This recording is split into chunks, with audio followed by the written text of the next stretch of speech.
The story trailer that we got for Elden Ring at the Game Awards really threw a wrench into a lot of our lore theories and introduced some of the biggest questions that we could have never predicted. And perhaps the greatest one that surprised people the most was the introduction of the Storyteller. So today we're going to take a deep look into who this character could be, how she ties in with Melina, and the implications she has for the greater world of Elden Ring. To begin our discussion on the Storyteller, we need to first look to something else. Something that she seems to have a close relation to: spirits. Spirits in the Elden Ring world can be easily identified by this ephemeral blue aura when they manifest. However, not all spirits retain this blue aura, such as Melina and Torrent, and we don't yet know exactly why this is. However, the ones that do retain this aura are the manifested ashes that we summon, spirits of the dead able to be brought back for a brief moment. And so I believe this blue represents a crossing of a dimension, and let me explain what I mean by that. The spirits that we summon through our catalyst are summoned through the use of ashes that retain a small bit of their soul. We're bringing them over to this world from their death and afterlife, and so the connection to their true form is very thin. But as far as we know for Melina and Torrent, they never died. So we need to ask how they got their spirit forms. And for that, we need to go back to Melina's dialogue in the network test. Me?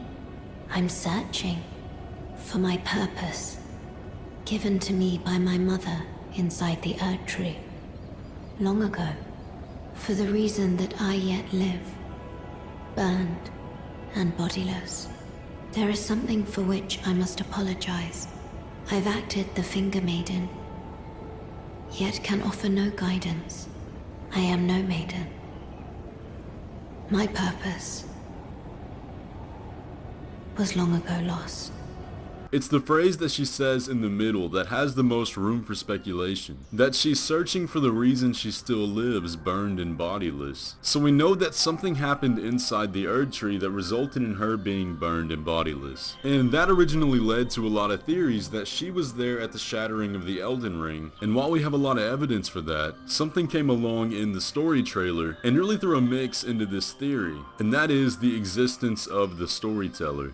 We know virtually nothing about her, other than that she appears to be closely linked with spirits, and may or may not be omnipotent. However, there's one thing that struck me the most, that a lot of people noticed but weren't talking about. The fact that she shares the same voice as Melina. I have heard people actually doubt this and say that they're not the same voice. However, I wanted to put this to the test and went and studied some other roles that the voice actress actually did for other games, and I can say 100% without a doubt they are the same voice. But I can see why you might get confused on that, because the Storyteller does sound much deeper than Melina, and I'll play you a little clip side by side.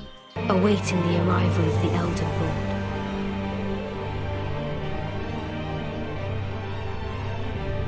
Unless, of course,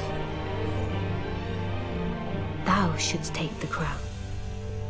Also I hear. You can see them, can't you?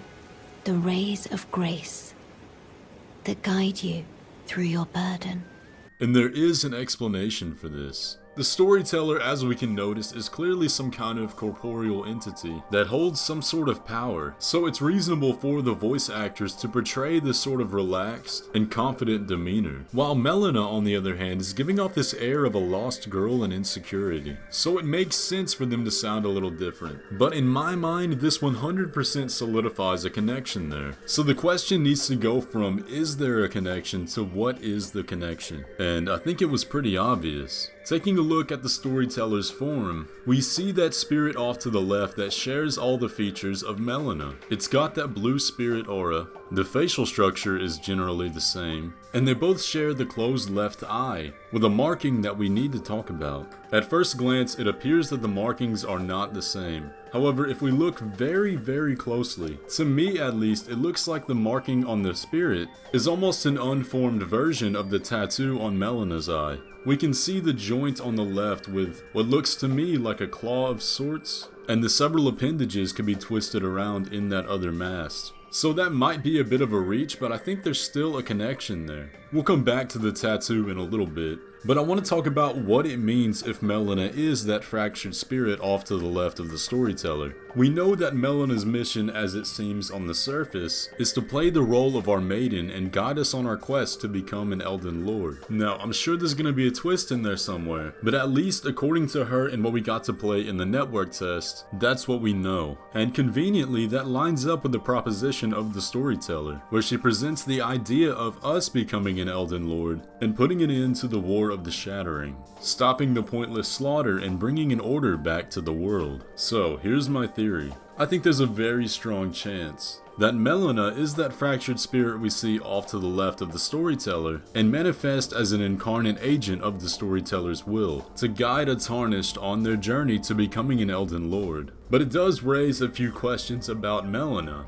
If she was simply sent as a spirit, why does she see her bodiless status as a bad thing? And along with that, why is she burned? To that, I don't know, but I think some evidence can be found in her marking or tattoo, of which there's been a lot of debate over. The debate arises around what it is exactly and what it represents. And I'll explain my side first, and then I'll explain the side that the majority of people hold. To me, her tattoo looks like a dragon wing, and that would have a lot of implications that we haven't really had evidence for, but I just can't unsee the similarities there. It has all the right parts, and it doesn't really look like a human hand. Now, the lore of the dragons is something we really haven't explored on this channel a whole lot, and it's deserving of a whole video on its own. But just know that the dragons are the true-born heirs of something and worshipped by a lot of people. The lore of dragons in Elden Ring is very similar to the lore of dragons in Dark Souls, in that they're very ancient and very powerful. So I encourage you to research more on Melina's possible connection to the dragons and the dragon worshippers. But we need to address the other side of this that makes much more sense in the lore. That Melina's tattoo is a reference to the three fingers. Now, I already mentioned that I don't think the tattoo looks like a human skeleton hand at all, but I'll very briefly go through the lore on that.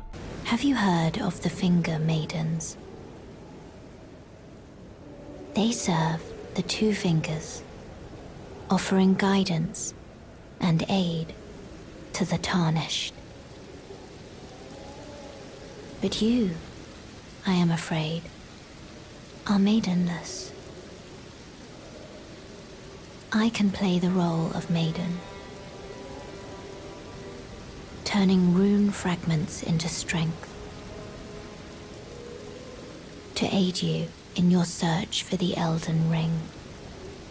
So, the two fingers seem to be some sort of benevolent force in the world of Elden Ring. However, we do know of an organization called the Three Fingers, which are referred to as maddening and seemingly an evil force. It's not much to go on, but it would be further hints at a betrayal from Melina. As of right now, that's all we have for it, and the connection to the storyteller and the marking on the eye are all worth looking into more. But as of right now, we have a lot more questions than we have answers for.